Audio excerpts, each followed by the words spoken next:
some more.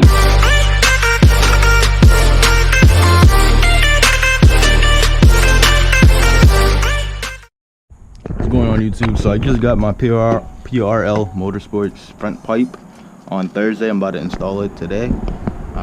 Pretty much everything's straightforward. In the next clip, you're gonna see what bolts you need to take out, what clips you need to take out.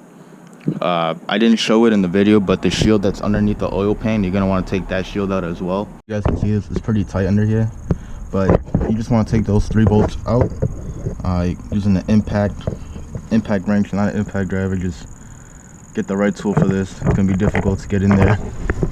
So basically, I'm out of breath, I just did this, but basically you gotta take out four screws. So one right here, and then the other right here, and then same on this side, like that. And then there's a little clip right up in here you're gonna take out, and then there's one somewhere along here, right here, and then same thing on the other side. And then hold on, one second.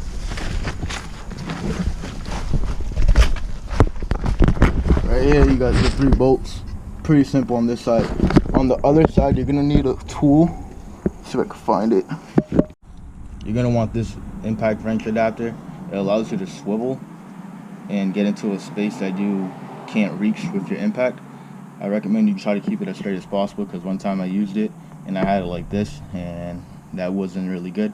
You can find this at Harbor Freight, Home Depot, Lowe's.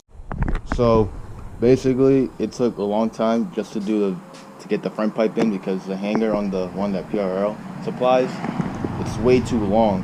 So what I had to do is cut this piece right here on the front pipe, and I don't know, it's just a pain in the ass basically. This wouldn't fit inside because the gasket was, not the gasket, the hanger itself was banging against the subframe on the top part, so I just had to cut that out.